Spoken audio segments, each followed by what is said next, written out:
I'm Kelly Siegel, and this is Harder Than Life, a podcast about self-love, self-awareness, business, and health. We tell outrageous stories and boil everything down to simple, practical advice you can start using today. Let's get living. Love is always the answer. We all seem to be incomplete without romantic love. We will do anything, including abandoning ourselves in hopes of finding it. Today, I'm thrilled to have a true expert in the world of dating and relationships with us. Coach Kavita, with over 13 years of experience transforming men's love lives. She's been featured in the New York Times and Global News, and today she's here to share her wisdom with us. Whether it's breaking free from the nice guy syndrome or navigating the complexities of online dating, Kavita helps men find confidence, joy, and their path to true love. Let's get real and dive in. Welcome, my friend. Thank you. How are you, Kelly? I am lovely. I want to start this off with some massive superlatives. As I said before the show, you're, I think, the fifth love relationship person, and I enjoy doing it, but this is the one that's very special to me because I've got to witness your journey, and you're the hardest working person.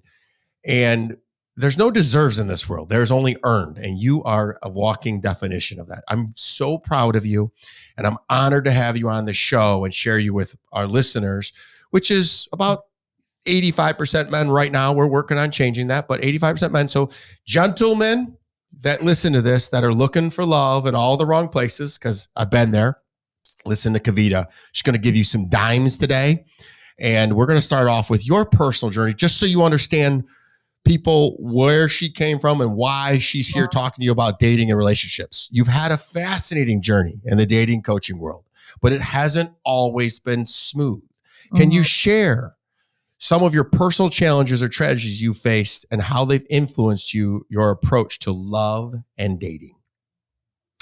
I can share. And I think this is going to be lesson one, which is just the importance and power of vulnerability, especially in a world like today, where I really call the dating world the wild, wild west. It can feel very hard to navigate, and something is coming at you from every direction. So to pause and be real and even understand what that looks like and means is necessary to succeed in your love life. I do what I do because I had to start over one day many years ago, and my life was kind of just completely thrown out of whack. And I lost my boyfriend of 10 years, my high school sweetheart, best friend since we were 13 years old, in a car accident about 12 years ago. And, at the age of 26, when I thought everything was mapped out for me and this is how it's going to be, and this is the person I'm going to marry. And obviously for something like that to happen, it is a tragedy. He was 27 at the time, and everything changed for me. Right. And I just while it was very challenging and the healing process was very long, and it's still healing. What I realized is that the rules didn't apply to me anymore. I was never going to follow some sort of like, you do this and then you do this and then you get married and then you have kids. Like nothing mattered anymore. And I really just started to, from that point in life and in my love life, play by my own rules, which in that state meant doing what felt intuitively right at any moment. And that's not to say it was always the right way to behave or the way to act, but I just had to do what was right for me and not for others, and really block out the noise. So that's where it started. And now I am I'm wildly happy in a beautiful relationship, happier than I've ever been.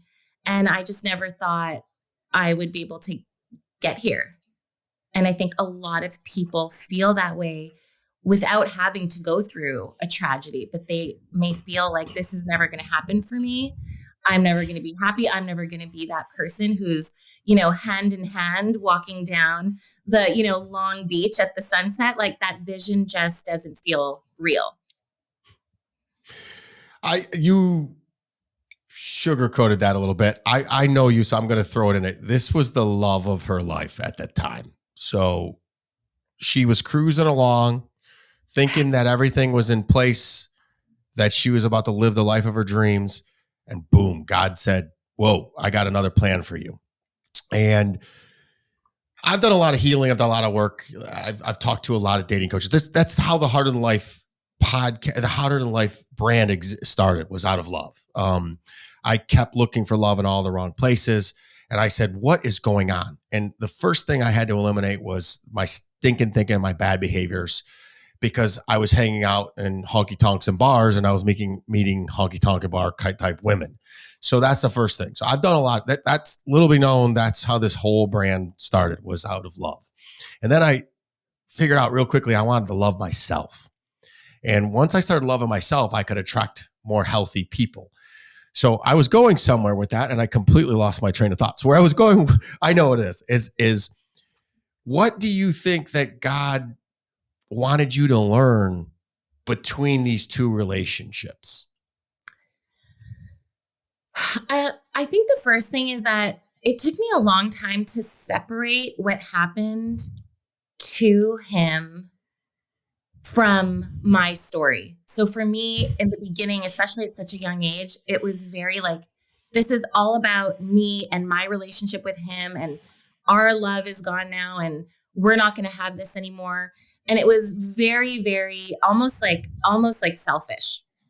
It's not. And I've, gone through all the therapy and been told like, it's so normal to have thought that way about it. But a big part of it was of the healing was like realizing that he had his own journey separate from me.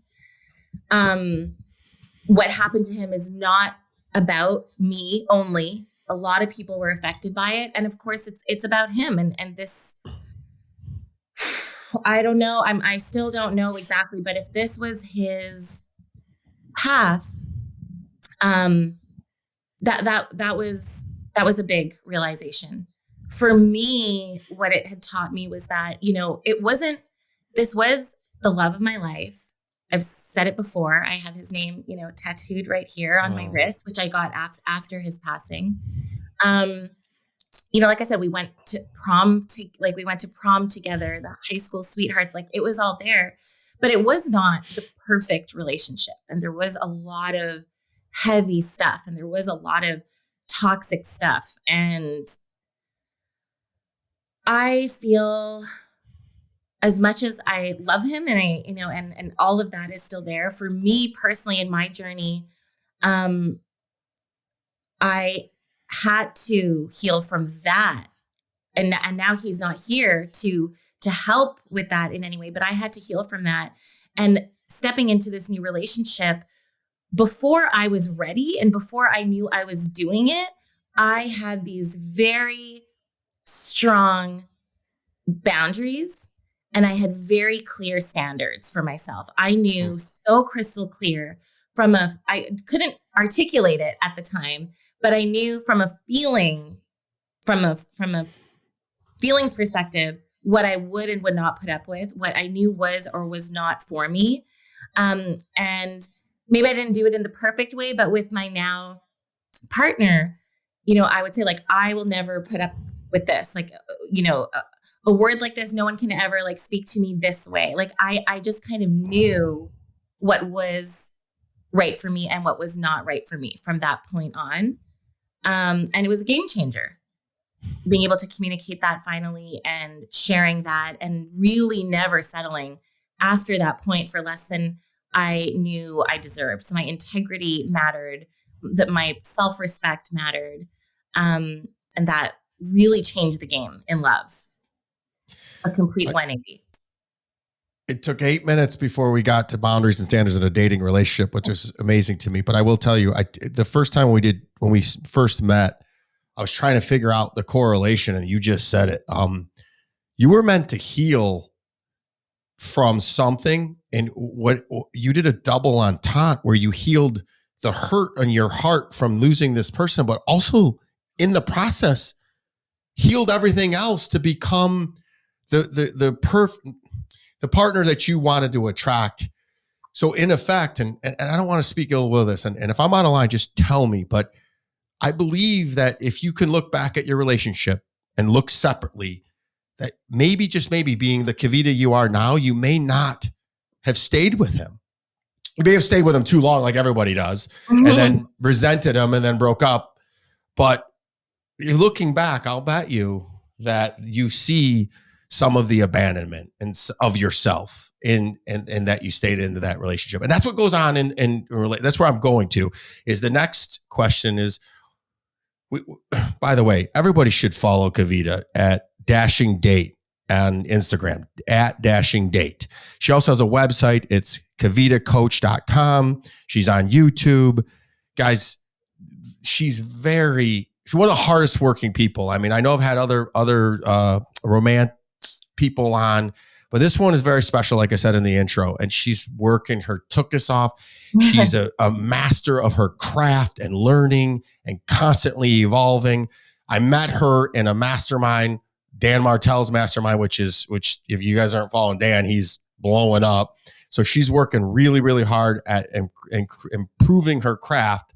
We're going to get into nice guy syndrome, but I'm going to deviate from questions for just a quick second. Just ask, why in the heck is dating so hard? I'm going to take a second. I wanted to do it before as well, because you were so kind before. I'm just going to take a second to soak that in and receive it, because that is definitely another a dating lesson, which is slowing down and actually taking a moment to accept and receive. And a lot of the struggles, and we'll get into that, a lot of the struggles with dating today is not actually being able to receive love. Like there is a block. So I'm going to soak that in. Thank you for saying that. It has been, the last 5 months even has been, and you called it when we spoke 5 months ago. You're like, when we meet and we do this podcast, everything's going to have changed for you. And it has. So I'm going to soak that in, and thank you so much for saying that. So grateful for you. Okay, back to your question. Why is dating so hard? I think a big part of it, we make it hard. We make the choice to make it complicated. We go along, because dating, separate from our other areas of growth in our lives, dating involves other people. So it really requires you to be so grounded and anchored in what you stand for, that otherwise, if you don't have that, if you're not connected to your values, if you don't know what those are, if you don't know what you're out there looking for, if you don't know what you stand for, if that self-love is not where it needs to be, you're going to go along for this crazy roller coaster ride, because then you will be at the mercy of whatever is coming your way, because other people are involved. So that is what makes it really challenging. Guys, if you want to work with Kavita, send her, Kavita, you have a special offer for the listeners. Why don't you throw that out there now? Yeah, thanks. Well, you can DM me on Instagram for my free ultimate guide to approaching women anywhere. This is one of the biggest things, right? Every guy that messages me is like, I hate dating apps. How do I get my approach game strong? How do I hate using this word, but I'm going to use it just for the sake of connecting with the audience, the cold approach. How do you walk up to a woman anywhere, anytime? And it is so important to learn, because the world is your playground once you learn this skill. If you can go up to a woman with confidence and kindness and be respectful, you can land numbers and Instagrams left, right, and center. I've helped hundreds of men do this. So the cold approach. I love this. Okay. I was the king of cold approaches. Oh, okay. You know what I would do too? I'll give you the Kelly Siegel Rico Suave move. And I will tell you one thing, now that I'm healed and I've done all the work and I'm doing more work, I will tell you, if you get shot down and turned down and you're polite, that's a red flag. That's no matter what she is, if she cannot have an adult conversation that's human and back and forth, move on. She's doing you a favor. So that's my first piece of advice. Second piece of advice is I always open the friend first. Go to the friend. I always talk with the friend and compliment them and then turn to just make it unassuming. Now, Kavita, you've never met me in person. I'm a big dude. I'm 225 pounds of nothing but muscle. And I walk up and you feel my energy. So I know that I'm a big feeling coming. So I come in by disarming and being completely soft with the friend. And then I open up the one I really want to talk to. It's very and approach. it's just no matter what the person, if I go right up to them, which I've done both, I do both, or used to do both. And it just scares them. It's scary because women aren't really used to men walking right up to them and having that, what do they call it? BDE. So I walk right. I am fearless. I haven't been that way my entire life. So that's just what I did to just disarm them. But then I learned that if you couldn't handle my big energy, then you're not going to handle me in a date. You're just not. And this is not overcoming anything. It's just who I am. I am happy. I am loving. I am kind. And if you're not, I'm going to scare the crap out of you. And that's okay. That's the part about loving yourself that you're like, oh, it's okay. It's not a knock on me. I don't take that personal. If I approach you and you shoot me down, it's okay. There's other ones. So another big thing that you talk about a lot. Oh, no, wait, let's talk about that a little deeper. Sorry, I just lost I have ADD this morning. What is the number one approach advice that you have for people? Because and my question really would be, where do you recommend people approach people? Because everybody here in Michigan does bars. Bars is absolutely, I'm going to steal your thought. I can guarantee you bars is not it. Little Kelly Siegel tip. Go to the gym early in the morning. Find women at the gym early in the morning because they didn't go out drinking the night before and doing bad things. So give us one tip of each. Where should they go, open women, and what is a common, easy line? I don't want to steal the thing or DM her approach at Dashing Date, and she'll send you this. Yeah. So a couple of things. One, in the guide, so I have this ultimate guide for approaching women. So just DM me the word approach. I'm going to send you the full guide. It also includes 23 places to approach women organically. So all of that is covered, as well as all the different ways to actually approach. But the number one thing, and you nailed it, which is, first of all, doing it from a place of figuring out who you are, right? So you're like, if you can't handle this big energy, you're not for me. And that is a super important reframe, because when you're approaching women, putting all of that pressure on yourself by thinking that this is just about how she reacts to you, and this is about seeing if she's interested in you, it's actually about seeing how you react to her and if you're interested in her, right? And it's not all about you, but it is about finding that balance. And that's what I was saying before about what's wrong with the dating scene today, is it's this thinking about it in this very like one-way street. And it's not, right? So it can't just be about you and it can't just be about her.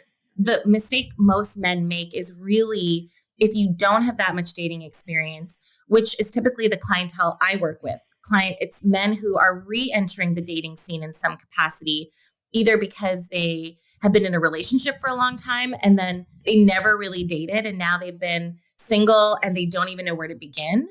Or often it's men who just never dated. Really? Yeah. I have a lot of men in my group coaching program, for example. They've never had a girlfriend. I find that hard to believe. Because the people that you're probably going to get from me are people that were like me and are dating unhealed. And that should be a no-no, because that's what I see out and everywhere in my foibles. I love watching people try to get together. And it's so predictable. It's like, you can just tell, oh, that's going to be a disaster. When you see two unhealed people matching. Mm. And I'm sure somewhere in these questions you're going to get, and I'm going to steal your thunder because I've done an extensive amount of work on this stuff, is I would tell you that these two unhealed people, if you connect with somebody and you have those proverbial butterflies, you should probably run unless you're healed. But even then, it's not supposed to feel butterflies. You're supposed to feel calm if they're the right one. It's supposed to be peaceful and feel normal, completely normal, not the butterflies. The butterflies is a childhood wound that it's activating, that it's familiar. So notice I said normal, not familiar. So help me, correct me if I'm wrong, or add to that. Yeah, let me add to that. So I have a framework. It's called the feelings trifecta, which is so important because, again, you just said something that a lot of people don't think about, which is, how am I as an individual? So it can vary from person to person, but how am I supposed to feel? Like, what should I be looking out for that is different from feelings that have led me down the wrong path before? So guys, this is gold. What she's telling you right now is gold. If you keep doing the same thing over and over, expecting a different result, you've got to change something, and she's giving it to you. Sorry to interrupt. And guys, by the way, didn't I tell you she was a student of the game? She's learning. She has everything you guys need. Follow her at Dashing Date. Message her approach. This woman is changing the way dating is done, and we're going to get deep in it, but keep going on that. Kelly, thank you so much. Yeah, so the feelings trifecta is actually sitting back and thinking about, what are the typical feelings that you have associated with relationships and love and lust and crushes? Like, what have those been in the past? So typically, if it has been the butterflies, if it has been anxiousness, if it has been kind of like this feeling of going 10 steps ahead, like this feeling of rushing, high energy, right? Sometimes these things like butterflies and high energy, you might think are good indications that you're interested in someone. However, if that has happened again and again and again and landed you in the wrong spot, you might want to be like, you know what?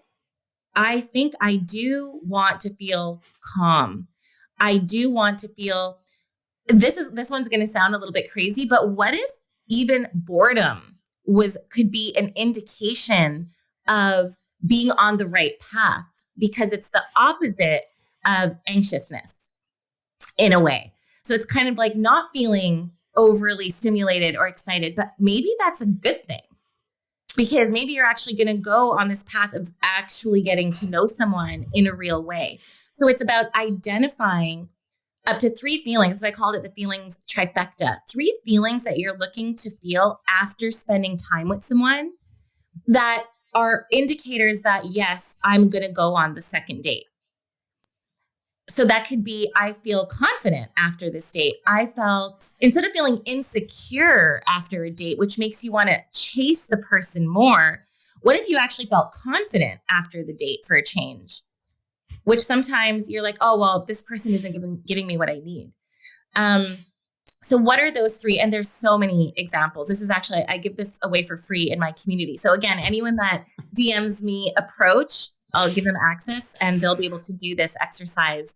But that's really what it's about, and connecting to what that is. And then after a date, before hopping on your phone and texting your friends or just scrolling through Instagram or whatever it is, taking a pause and being like, how do I feel right now? And seeing if any of those match and letting that guide you, letting the work you did beforehand, trusting the person who is really in a centered and grounded place, that version of you who is in a centered and grounded place, trusting that person more than maybe who you are in that moment right after a date. Love it. So full vulnerability.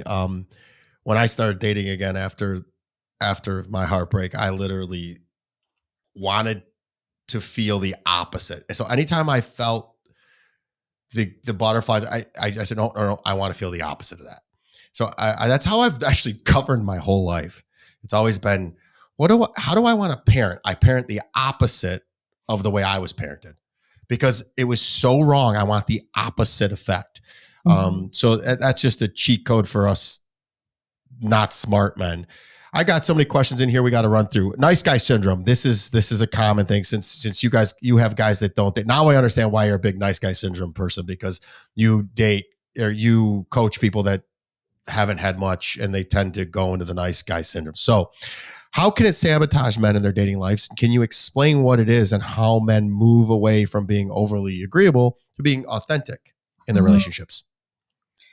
Yeah, the interesting thing about nice guy syndrome and why it can feel so complex and hard to break down is because men think that they're being nice, right? They think they're being nice, but it's actually a manipulative tactic ultimately on a subconscious level, because you are behaving in a way that is not authentic to you. You're doing things that you don't actually want to do to get a result out of someone.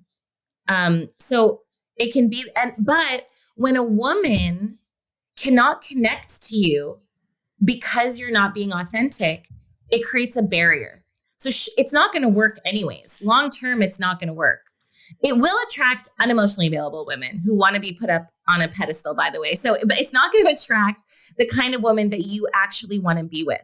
So nice guy syndrome is being very agreeable. It's like an example might be just being so thrilled that you're actually getting the date or getting this attention from this woman. So you will spend money on the fancy dinner. She wants that. You'll buy the thing. You'll overspend. You'll travel across town to meet her every time. You'll do all of these things that you actually don't want to be doing. You kind of want to say, I would rather watch this movie if that's cool. Or I don't really feel like Italian again. Or it would be really helpful. I'm really tired this week. Is there any way you could come to my area, today? And you will avoid being assertive. You will avoid speaking up. You'll avoid actually communicating your needs in a relationship because you are so scared of losing her. The worst part of it is you will lose her anyways. And yourself. You'll lose her and yourself. Exactly. And that's why you end up, the relationship won't work, whether it's 2 dates, 3 dates, or it won't end up working. Another thing, and then you're left feeling like, I can't do this, but you don't really understand why, because you're like, but I was so nice. I did everything that she wanted. And then so you feel even worse about yourself. So the scarier thing than not communicating your needs and desires in a relationship and not being assertive and not speaking up, I know that can be scary, but the scarier thing is actually the way you're going to feel by not doing that. Another thing that was a huge unlock for me in understanding this, and this was I learned from another love coach for women, was a man who is unable to communicate that way, and he doesn't feel safe within himself to share what he actually wants. And a man that cannot feel safe within himself cannot make a woman feel safe. And women, at our core, we want to be able to feel safe with the man that we are going to be with. So women are also struggling with this, by the way, where they're like, he's so nice to me. He's willing to come and see me. He's willing to have Italian food again tonight. He's willing to watch, rom-coms and chick flicks all day. Like, why am I not interested in him? So women are struggling with this too, in that they think, oh, well, I don't like the nice guy. Why do I always go after the bad boy? So there's a whole thing happening on that end and that side of things. But what it comes down to is a man that doesn't feel safe within himself cannot make a woman feel safe. And that is ultimately what is going to bring two people together. It's a very important component in the early stages of dating and beyond. So what she's explaining is a trauma bond. You have two people getting together that don't feel safe, and it never works. So when she speaks safety, guys, we're talking about emotional safety here. And I know because I'm a big dude and everybody feels safe around me because I carry guns. I got guns. I'm a gun. I take care of everything. But when I was terrible at providing emotional safety. And you want to know cat's out of the bag. I'm gonna spoiler alert on this. Let me tell you the easiest way to provide emotional safety for women. Correct me if I'm wrong. Listen to them and don't solve all their problems. Don't solve any problems. Just listen. That is as easy as it is, guys. Literally, just how was your day? And then shut the F up. Don't need to solving. So-and-so was bad. So-and-so. And Whoa, how did that feel? And that's it. That's what they need to be able to feel that they can tell you anything and you're not trying to solve it. You're not judging. And that creates the safety. And it'll create these conversations that will blow your mind and will bring you guys together. And the emotional intimacy that you will achieve from that is way better than any emotionally unavailable woman begging for external validation from you that wants to take you home and freaking show you that she's worthy. Believe me what I just said, guys. I made this change and it works every time. So emotional safety, not physical safety. Online dating, let's talk about that. It's so popular with a massive surge of online dating. There are both advantages and pitfalls. What's your advice for navigating online dating effectively and creating genuine connections in such a digital world? Wait a minute. I just noticed how many times I've said genuine and authentic. And the funniest thing about it is in the emotional, energetic, vibrational frequency, that's like 3 and 4 or 2 and 3. They're high. The number one is, I forget, but it's not love. It's something. So love, vulnerability, and authenticity. They're all right at the top. So if you can even if you get your freak on, even if you're a freak, you'll find somebody else that's a freak. So genuine and authenticity, not, I hope they like me. Just be you, and the right people will be attracted to you because they're going to say, I'm not alone. So again, sorry to steal your thunder, but I just noticed I keep saying genuine or authentic and vulnerable. So genuine connections in the digital world. Give us some online dating tips. Yeah, well, those were, I think it's fine. And I'm going to say, you know what, let's just keep repeating them because it really is the foundation and it should be the theme of this conversation. And we have to lean into that and embrace it as much as possible, even more. There's this quote. I wonder if I can find it. If it's close by. Yes, this is so good. Neil Gaiman. The moment that you feel just possibly that you are walking down the street naked, exposing too much of your heart and your mind and what exists on the inside, showing too much of yourself. That is the moment you might be starting to get it right. One caveat, one asterisk, guys. Don't do this on the first date. You have to, this is probably 4th, 5th date material stuff. Do not be the guy that shows up and just, here's my whole life. That is a turn off as well. Not do that. Agreed. There is a way to date. And there is not a follow this step by step exactly, because there are going to be opportunities on a first date where things go there, but have some sort of idea of how to approach dating. And a big part of it is keeping things light and fun and exciting in the beginning, but lightness on that first date. Like I said, unless things go there naturally, but the way you're going to figure that out is with experience, not reading a book and then following the steps. It's going on date after date and really putting yourself out there and prioritizing this area of your life, just like you do any other area of your life. But I'll get into that. a little bit more. We got to go back to the online dating, but I want to caveat there because I love this conversation because everybody should earn their love and deserve it. Earn it by becoming a better person. You don't have to go out and love is unconditional. Just be yourself. But where I was going with it was, I lost my train of thought, but it was about, I don't know. You'll go back to the online dating tips and I'll think of it. Okay, online dating. Yeah. Okay. I don't want to spend too much time on this and I'll explain why. It's because as opposed to going out and experience and dating, with online dating, the great thing about it is there is a formula to it. There is an approach. And unless you do it this way, you will never actually have any success online dating. And it's so simple But step one, you have to have the most amazing photos. And a lot of guys get this so twisted, it is crazy. But if you figure it out, the beauty here is that because so many guys get it so wrong, if you're just able to figure out the photo thing, then you're like in that 1% of dating apps that women are actually paying attention to.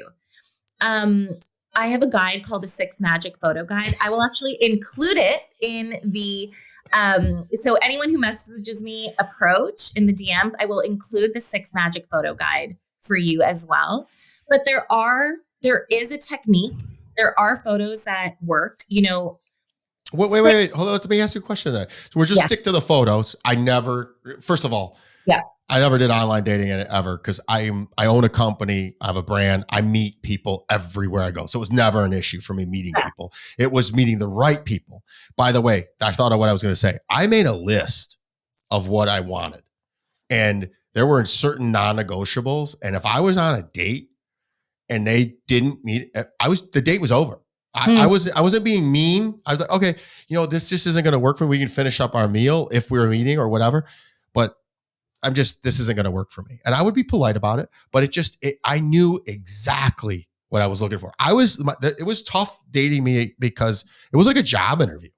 I would go there and I'd be like, okay, I would ask questions and I wouldn't let them know anything about me because I have a big person. I have a brand. A lot of people know me. So I would only ask them questions, and everything they asked me, I would turn it around on them and ask them because I was trying to get to N-O, not K-N-O-W. I was trying to get to, is there something about you? And there was a lot of them. It was, do you work out? That's important to me. Do you do mindfulness? Are you doing some sort of working on your mind, your body? I knew exactly what I was looking for. And then it was funny. The second I stopped looking, it found me. Yeah. So I was a tough one, but that was how maniacal. And you said focus. That's what I meant. That's what I did to focus. Have you read the book, The Game by Neil Strauss? I have purposely not read the book, The Game. Oh, it's so good. I will. And I agree. It's the opposite of nice guy syndrome. So basically he nagged everybody, and you talked about nice guys chasing or getting emotionally unavailable women. It's the same thing. I was the king of The Game. Someone says, have you read The Game? I'm like, why? They're like, because you literally could have wrote that book. So and then I read it. I'm like, oh my goodness, I guess I do that. And I liken it to, if you're in fish, to use a fisherman thing. If you throw your bait out and you're trolling, you're gonna bring in little fish. But if you just throw it out there and let it sit, you'll get the bigger ones. So whenever you're doing games and manipulation and when you're being anything other than genuine and authentic, you're going to attract people that aren't genuine and authentic. Mm-hmm. And when you play these games, you guys have met under false pretenses. And of course, you're not going to be right for each other. So I'm going to go back to what Kavita said again. Just be yourself, even if you're freaky or boring. I'm going to tell you right now, I'm the most boringest person on the face of this earth. Most boringest. But I'm pretty freaking successful. I love my life. And I say the same things. I have peace, I have clarity, and I have freedom. And that's it. But boredom to me probably looks like fun to everybody else. So she's right when she said, sometimes the right relationship for you is boring. Yeah, boring. That's a big one. There's like a whole secure attachment thing.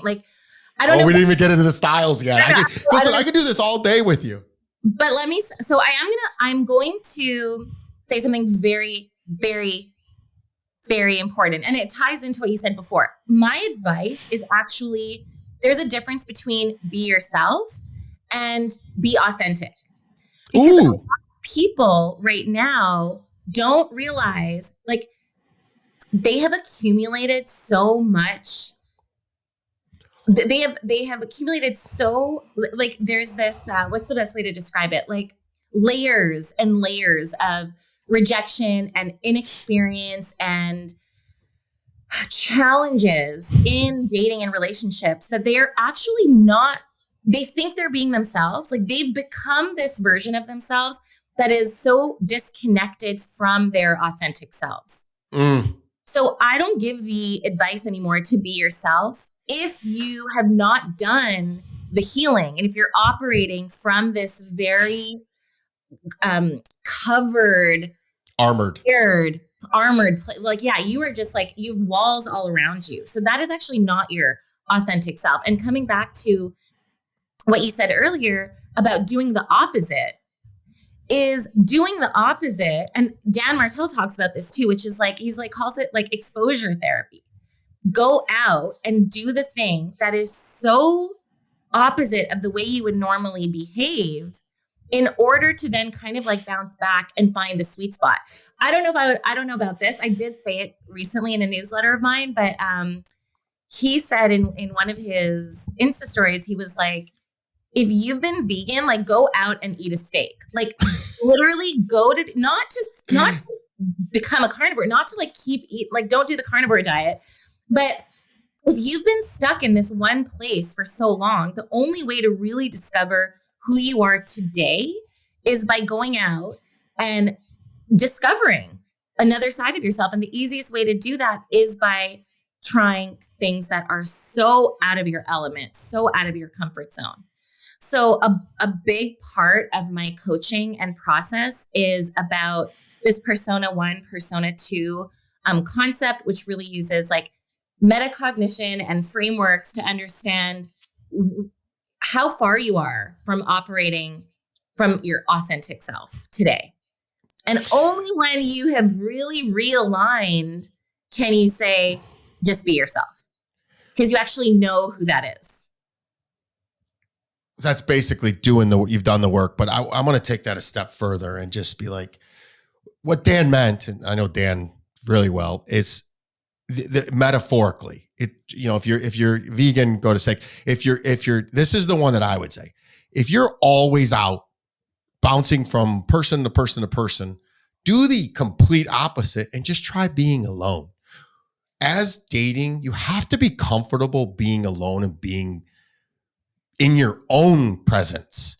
And it's that fear and lack that you sit there and be comfortable in that, and you'll grow the confidence it takes and the loving of yourself it takes to go and attract a healed partner. What happens is you got to lead from love and abundance and not fear and lack. But it's that love and abundance that'll keep you home. And all too often we're jumping from, I tease a lot, unhealed women and men will jump from one frickin' vine to the next. And usually they don't leave one until they got the next one completely solid in hand. And the number one thing I think is take some time to yourself, which I know is a little bit out of not your recommendation. So you talk about this myth of focusing on yourself. That's a little different than what I said, but it's along the same lines. So many people think they need to stop dating to work on themselves first. You have a different take on this. Could you share your perspective on why men can work on themselves and date simultaneously? Even though I said, take a little time, but I still would tell everybody, if you've always gone from date to date to date to date, I think that even Kavita will agree with me and say, take a minute, because it's the opposite. Yeah. So I think coming back to your first question today about why is dating so hard is I think we have started to separate love and dating as if it's this very separate thing in our lives. So it's like, okay, well, this is this area of my life. This is this is about making money. And this is about my career. And this is about family and friends. And here is dating and relationships. And we create it as if it's this thing that we can choose whether or not to be doing it. Whereas it's really just a part of your life. And I think the biggest mistake we make is, first of all, separating it and then saying, oh, I'm not going to do this thing right now. I'm going to come back to it later after I have done X, Y, Z. And you and I both know that, like, if you're a growth-minded human being, the journey never ends. Like, you are, like, every time you hit that next thing, you've grown so much that you are so excited for the next thing. It's a curse and a blessing all in one. But like, yes. So, I mean, that's a separate conversation about taking Hold on. I'll jump in there for a second. Where you mean by that is I have some of the most vulnerable conversations that lead into these crazy, crazy ideas with me and my girlfriend. So she's right. Everything she's saying, I've lived, breathe, and eat. And I can give you a real life example on what she's saying. You are the real deal. Guys, follow her at Dashing Date and message her. I'm telling you, I get messages from a lot of guys that I need help with this. And then they go right back to the same type woman. So that's why I always go, take a minute to yourself. So keep going. Sorry. Yeah. So, where was I? Well, my bad. I have a bad habit of interrupting because I get so excited about this. I'll find it. Yes. Okay. So the reason I'm saying that it's not separate and to not separate it is because I work with so many men who have done all of the things now they've crushed it in their career. Now they have the 6-pack abs, but now they're coming back into the dating scene with this like restart shock, and they have no idea what to do. They have no idea how to connect with women. They have no idea about online dating. They have no idea about going on a first date. So it's not completely separate, but there is what I like to call your dating dial. And I work with clients. Oh, that's cute. When we start working together, it's like, what is your dating dial right now? And I don't care if it's 95% not dating, but keeping that dial on at 5% or 10% could simply mean reading a book on relationships and communication at that time. That might just be it. It's just keeping your mind on the fact that, yes, love is important to me. Growing is important to me. So working on your dating life or putting focus on it does not always have to mean going out into the dating world and being around, so it doesn't have to mean that, but it's keeping that in motion. That's the first thing. The other thing is keep connecting with women. It could be friendships. It could be small talk in your day-to-day world, but don't stop communicating with like half the population. You know what I mean? And a lot of men do that. So I have something, it's actually on my Instagram page. It's one of my reels, which is called the Small Talk Challenge. And this is coming back to you attract what you are, not what you want. So if you never talk to women, don't be surprised if women never talk to you. But at least create that momentum in your life of like, yes, smiling at women that you see, having the conversation with the, barista at Starbucks and chatting with the woman at the cashier at the grocery store. Like keep those even the small talk, keep that moving, keep that in motion. Talk to married women, talk to grandmothers. I don't care, but talk to women in your life. I'm going to give you one. That can be part of the dating dial that I talk about. I'm going to give you one. Practice makes the master. So you have to go out and do it, because if you don't get into the game and you're not even practicing, when you do get into the game, you're going to fail miserably. So you have to keep practicing. And then when you do decide to get in the game and go full board, then you've had a lot of practice and you got a better chance of winning. Exactly. The reason why you can't stop one of these facets of your life, because you'll hear everybody say balance. I got to have balance. And the reason why people want balance is because there's one area of their life that's usually so off. But if you drill down into what that issue is, it's the same issue affecting them in every part of their life. You can't even dispute me with that. If you're not in physical shape, it's affecting you in your business and your romance. If you're terrible at romance, it's affecting you and they're all affected. So that's why people want balance, because whatever the issue is, that's the underlying issue that needs to be addressed, healed, fixed, aware, whatever you want to say is the issue that's holding you back in life. That's the limiting belief. That's it. Once you fix that, I just gave you your key to life. The other thing too is like attracts like, people. Like attracts like. Yep. So be very, very careful. If you're noticing that you're still attracting, for me, it was emotionally available women. So I had to become emotionally available. And that meant becoming vulnerable and saying things that the younger Kelly would have laughed at this Kelly about. So we've run all this time, 49 minutes into this, and we haven't talked about your Huddle 11 Elite program. Tell us about it. What can man expect from it, working with you in this group setting, and what makes it unique from other dating programs? Yeah. Oh my gosh, my Huddle is my favorite time of the week, but I have a growing group of men that I coach where we really dive into all of this stuff that we were talking about today. So we meet on a weekly basis. It is to help men find love, and it is this perfect combination of the inner work stuff paired with, yes, going out there and the dating strategies, because you can only consume so much information about what to do, but you really have to go out into the world and do it. So my dating program is about getting yourself really set up for success on a foundational level, feeling really good, understanding who you are, how to put yourself out there, and then you get all of the fun stuff paired with that. So, and one of the most important things, as we know, if we want to move forward and we want to grow, is support and skipping over all the mistakes and actually having someone to hold you accountable and help you map out a plan of action. And the support, like I do private coaching, and I guide so many men still to the group because the support, especially if you don't have that many, friends that really understand what you're going through. And most don't, by the way. Most don't.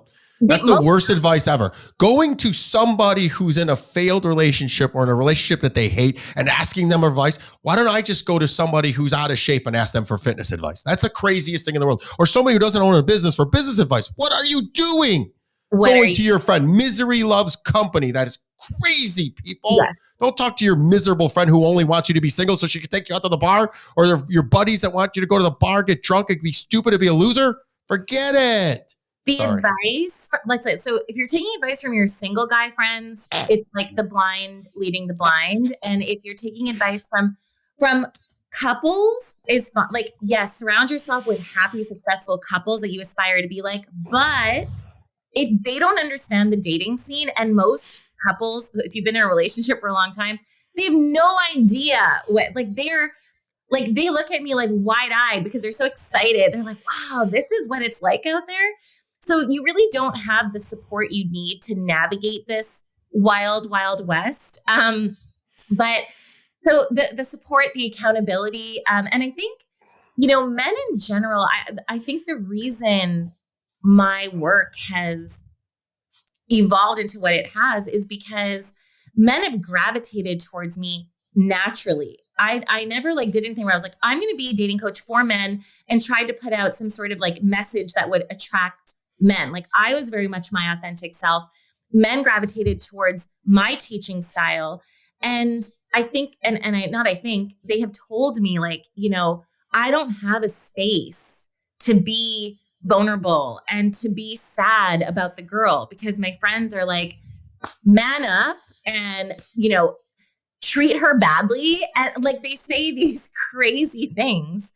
And it's not their fault. They have your best interest at heart, but they have no idea what is actually happening, what women are thinking. So in Huddle 11 Elite, there's this really beautiful balance of masculine and feminine energy of actually getting to know what women are thinking. Because not only am I a woman, it doesn't mean I can speak for all women, but I have coached women for so many years. And I've been in this space for 13 years that I really bring that expertise to the table on this is what women are struggling with. And this is what the woman is thinking when this is happening after a first date. There are all of these pieces that become so much easier to understand because you're part of this group. So it's amazing. It's growing. How much is it? The program, we do 3, 6, or 1 year programs, and you're around the $1,000 a month mark, depending. And is it just the weekly calls and then they have access to a community, or do they have any time with you? It's weekly calls with me directly. We also have a WhatsApp group. So in between the sessions, like they have direct access to me as their like personal dating coach in their back pocket.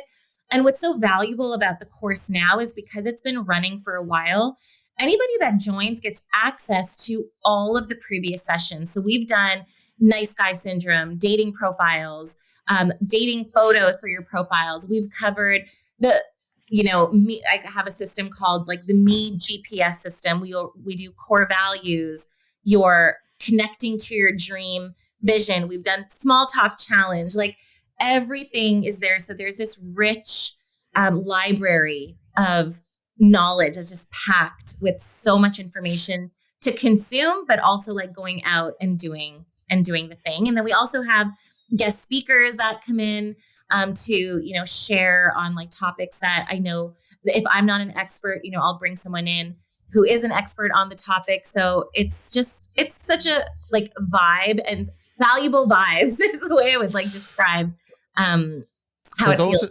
For your followers that are going to watch this, I want you guys to know something. Love yourself like your life depends on it, because it does. And what I mean by that is love the person in the mirror. And when you love that person, somebody else is going to love you too. And that comes with a good regimen of fitness and nutrition, success in finance, and you'll attract better. So when I went on this harder than life journey, I read the book, Love Yourself Like Your Life Depends on It, because it does, by Kaval Rivkat. And I started saying this daily mantra, and I still say it. It's been 6 years. And I still, when I get in a rut, I meditate to, I love myself. Thank you. I love myself. Thank you. And it always comes down to that. And believe me, you look at me, you think, oh, he's confident and he loves himself. But you can tell when somebody loves themselves by the choices they make. And I was making a lot of choices that you could see right away that I did not love myself. So when you love yourself, you choose yourself. And whether this doesn't sound good, and you might like it as a dating coach, I come first. And what I mean by that is, if I'm not right, everybody's in peril. My IT staff has troubles. My daughter has trouble. My girl, I need to be right. And it's okay to put myself first. Self-care is not selfish. But I mean that for the most humble way possible. It's so I can serve my people best. I've got to take care of myself. And believe me, I do. We are going to have a little fun now, guys. Follow Kavita at Dashing Date. Go to her website at kavitacoach.com. And she's got a YouTube channel. You can search her on YouTube. And she gives way more. The value to her is way more than anybody I've ever seen. Like when I see her on the coaching calls, like Dan is always yelling at her, stop doing things for free. And she listens, and she's a hustler, man. I got to tell you, in Dan's coaching program, it is hard to get to his time with him. She gets it every week. So when you get her as a coach, you're getting a bulldog. So we're going to have some fun questions. 3 more. We'll get you out of here. We're kind of up against it, but we're going to have fun. I know that you're in a relationship, and I know that, that you're happy, and is the love of the love of your life. And I don't mean that in a fun way. I just want people to know that you're happily committed to a wonderful human. I've met him. He's a great man. But from a woman's perspective, because a lot of men are listening to this, if you could create the perfect date night, what would it look like? The key to an amazing date is being spontaneous, in my opinion. So something where you can keep her on her toes in some way. And this does not have to be a complicated thing. But we know that, think about a movie, think about being at an event, like surprises is what we react to. We're like, ooh, like what's going on here? So it is, and why I love this being the key to an amazing date is because it doesn't have to do with money. And a lot of men feel like, oh my God, I have to impress a woman. I have to like drop a bunch of cash. And it's just so not the truth. I had a friend recently. She met this guy on a dating app. I think it was their second date. They went on a walk with their dogs. And then halfway through the walk, he's like, do you want to, grab a bite and a glass of wine? And she was like, yeah, I guess so. But we have the dogs. Like, where are we going to go? And he's like, no, I got it. And not any, like, he literally pulled out Tupperware from his backpack with grapes and cheese in the middle, pulls out this bottle of wine and little plastic cups. And, they sat down at a picnic table. She was like blown away because it was this casual thing. She had no idea he had all of these these little surprises in his backpack. And she sent us her bestie. She's like, what is happening? And it was so simple, like a little Tupperware, grapes around, like a little, like not a fancy thing, but just thoughtful. And it was surprising. When I say spontaneous too, I mean like switching locations. So being like at a coffee shop, just being like, can we get out of here? And like bring it, let's go. There's a beautiful like park right down the street. Why don't we finish our coffees there? And get up, like lead the way and change up the location, change the environment. So spontaneity can be very sexy. Yeah, play on their, not play, but appeal to their emotion and their curiosity.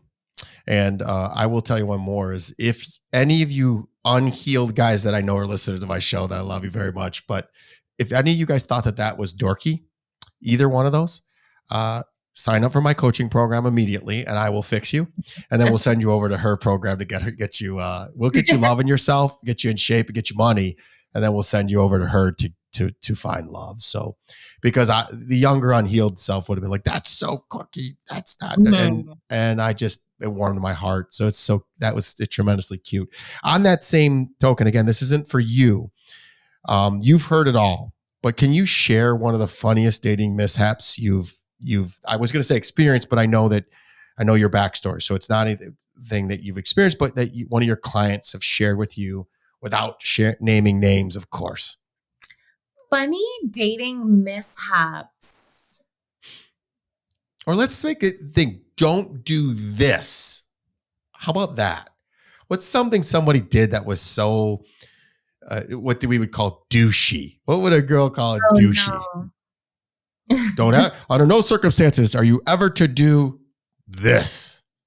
Yeah. I mean, there's so many don'ts, but what would be really douchey? I like some stuff that's like cringeworthy is. There you go.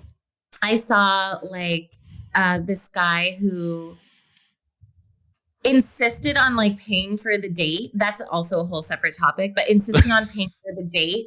And then really like, so it was kind of nice because the girl did all like the right, did the reach and offered to pay. And it was a genuine thing.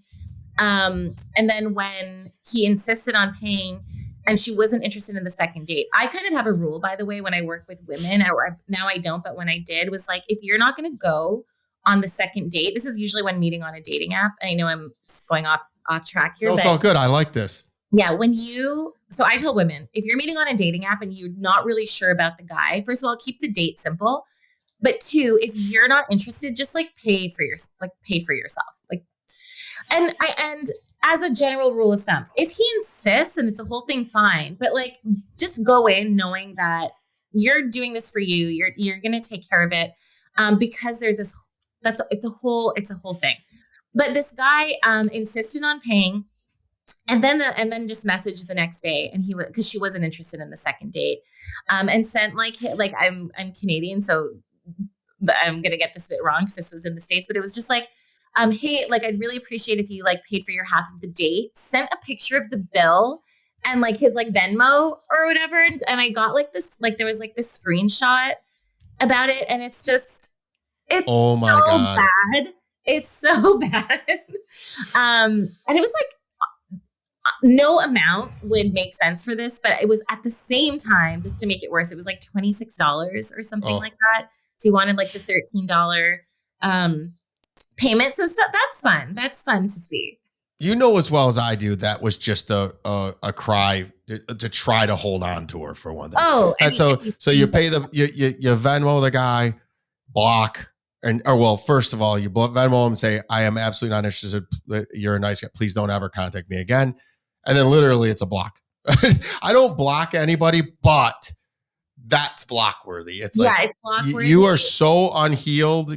Go do you, dude. $26. I'll send you the $13. Not ever do that again, please. And I'm one of those old school guys. The guy always pays. I don't care. I don't care what the reason is. We just pay. No matter what. My girlfriend makes tons of money. I pay still. Every once in a while, she'll sneak in and try to grab it, but I pay. We're 9 months into this. I still pay. I have a bit of a different. It's so nice when the guy pays. I think I think the problem with it is the emphasis that is put on it, and I just wish that we weren't thinking about it so much. I really wish that it wasn't like a checkbox item. I hate that women will dismiss a guy for it. There's just like a very like toxic culture around it, and I just kind of wish like we didn't think about it as much as we do when it comes to dating. I have one more fun question, and then I just realized something I never asked, and I can't believe it again this whole time. I don't drink alcohol. That was one of the major changes that I made, because every single time that I got myself into issues, alcohol was present. And I also realized that was the one variable, to go back to Dan's thing, is do something different. Every time I would meet people, we would have a bunch of cocktails. And then, if you meet somebody that drinks like that, there's a reason. Now that I'm way past all that, I realize that the only time that this isn't to knock anybody, and everybody that follows me knows that if you drink like that, you're masking something. There's something unhealed. So what do you, if somebody has the occasional glass of wine, but every once in a while gets a little buzzed up, what do you recommend? Like my recommendation is do not drink at a date. At least if it's at dinner and it's a nice restaurant, have one glass of wine and that is it. What is your stance on that? And it wouldn't be the Heart of the Life podcast. We didn't talk a little bit about alcohol. Mm-hmm. Oh my gosh. Dating and alcohol. I think there is, talking about toxic dating culture, alcohol is a big one. I know a lot of people who think that you really can't have one without the other. And I think it's a very sad, limited belief story. If you are, it's like anything else. Once something becomes a crutch, it's really, you have to release it. You have to go the other way. If for nothing else, then for this thing not to have like a hold on you. But if you can't go on a date without drinking, that is a problem. I'm all for it. If you are someone who is, I don't even know what the right word is. Like, I don't think normal is the right word, but if you are someone who social drinker, social drink, like there's no, if it's there, it's there. A quick glass, you have a glass of wine, you enjoy it. It's not like this. You're not going to go kind of like free falling from that point on. I think, grabbing drinks on a date can be really fun. I recommend grabbing a drink. So it's just, you can do two. I think if you're going to that social drinker thing, I think you can do a 2-drink thing. I think beyond 2 drinks, on any night, for anyone, you're just stepping into a bit of a different territory. It's probably unnecessary. It is unnecessary. Like, you're not like that thing that you are looking for. Maybe the relaxing, that liquid courage or the relaxed vibe that you're looking for. Beyond the 2 drinks, it's going to have the reverse effect that you want. But yeah, I talk a lot about activity-based dates that don't involve alcohol. I talk a lot about alcohol-free dates in general.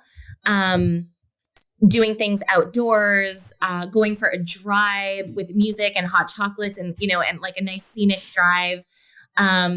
Doing the thing where doing a cooking class. And if you are going to drink, even making it something that's a bit more like activity-based, like a wine and cheese tasting, where it's like a controlled environment almost, where you're doing an activity, you're learning about something. So it's not about the drink. It's that just happens to be part of the activity potentially. Let me jump in. If you're having challenges dating, that you're not getting the outcomes that you have, and every single date or 3/4 of them or higher are around alcohol, just eliminate alcohol and bill me, and I'll send you a bill for that tomorrow. Because I'm telling you, that was my problem, and it wasn't my problem.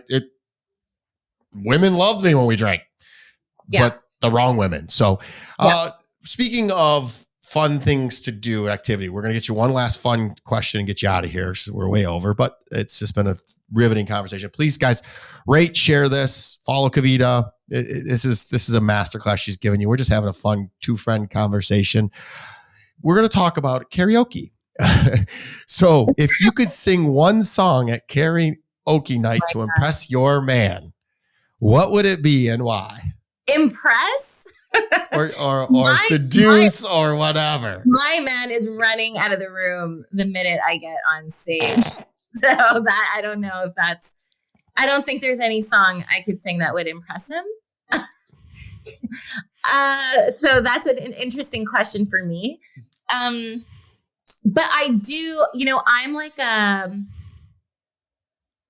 like a Britney Spears sort of. Hit me one more time, baby. I'm going to go with like a fun, upbeat, like pop song. So, and he will, regardless, leave the room quite fast. I love that. What's one thing about you that people might be surprised to know?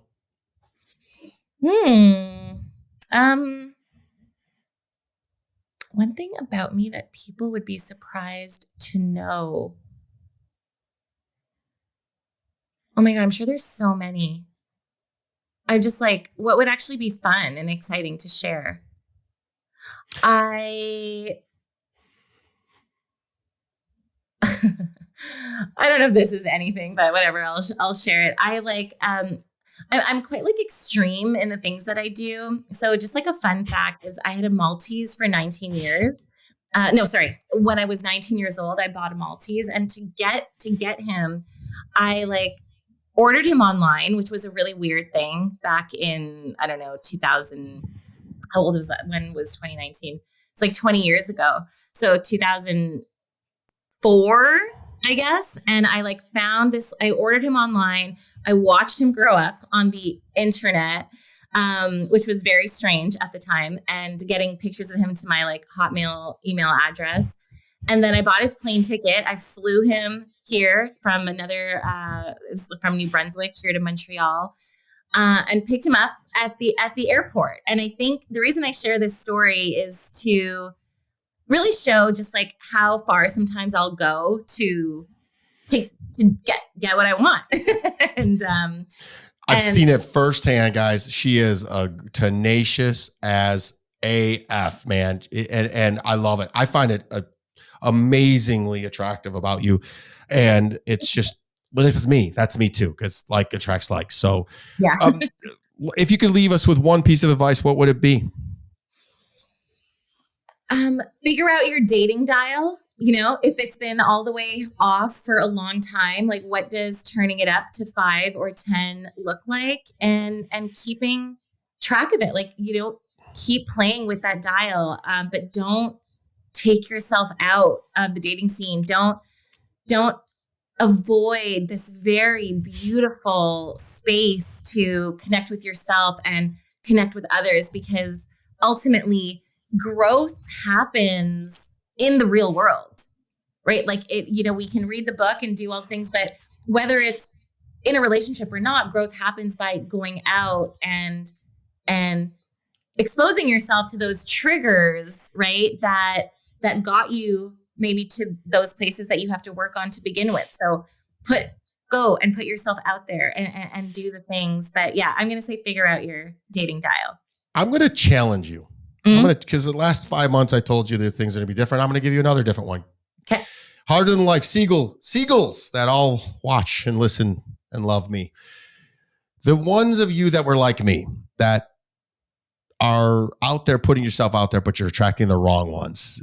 I would call you the I was a man whore, so I'm just going to call myself a man whore. And all you man whores, unite. Reach out to her. I want to challenge her because she's extremely beautiful and compassionate and kind, and she can help. And it's something that she's not doing right now. And I want to see those people find the right kind of love too, because we all deserve love. We all can earn love, but let's find the right love. Reach out to Kavita, dashing date. I'm going to tell you right now, my Harder Than Life brand was because of love. I got my heart broken. I started all of this because I found the wrong person. God put a person in my life to learn, and I learned it all. And here I am in front of you with a top 20 podcast, a big brand. We've got some major announcements coming out soon. And I got the wonderful Kavita on. And I just want to say thank you so much for playing today. Thank you so much for being you. And you matter and are doing the God's work and helping all of our crazy men find love. Reach out to her and learn more. Thanks for playing today. Kelly, thank you so much. This was so much fun. And thank you for the very kind words. You are doing such important work in your message. And like I said, you were the first person I really connected with those 5 months ago. And here we are. And I'm really so grateful for you and the work you do. Thank you. Please rate and share this podcast. I'm active on all social platforms and love to hear from my Siegel supporters. Each and every episode is sponsored by my company, National Technology Management, the easiest and best IT company to do business with, delivering peace of mind with technology every day, even simplifying cybersecurity. Visit trustntm.com for more info. Until next week, be harder than life.